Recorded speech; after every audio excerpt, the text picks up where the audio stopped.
आरोग्यमंत्र्यांच्या मतदारसंघातच चटई अंथरूण रुग्णांवर उपचार, सलाईन नाही अब्रू टांगली. रोहित पवारांकडून फोटो शेअर. परभणी जिल्ह्याच्या जिंतूर तालुक्यातील पिंपराळा गावात नागरिकांना अतिसार सदृश्य आजार झाल्यानंतर त्यांच्यावर गावातील मंदिरासमोरच चटई अंथरूण उपचार केला जात असल्याचा धक्कादायक प्रकार समोर येतो आहे. ॲम्ब्युलन्स आणि सर्व टीम सोबत घेऊन गेलेले डॉक्टर रुग्णाच्या मर्जीखातर गावातच इलाज करत असल्याने त्यांच्या वतीनं सांगण्यात आले.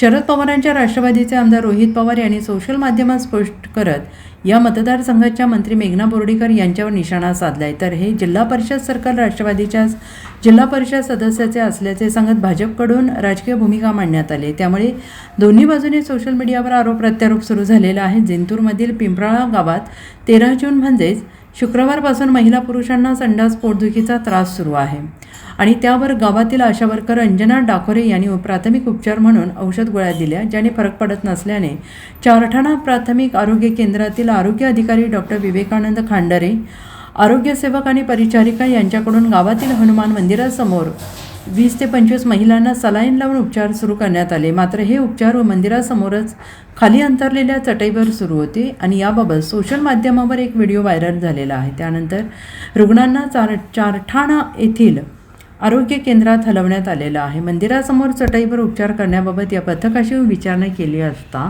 रुग्णांच्या म्हणण्यानुसार आम्ही गावात हे उपचार केल्याचं त्यांनी म्हटलं आहे.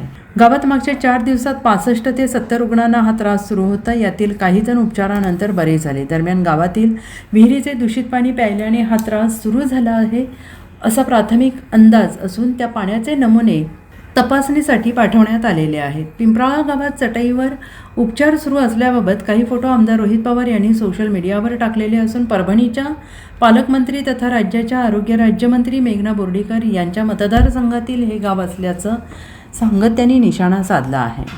Bureau report SBN Marathi, Parbhani.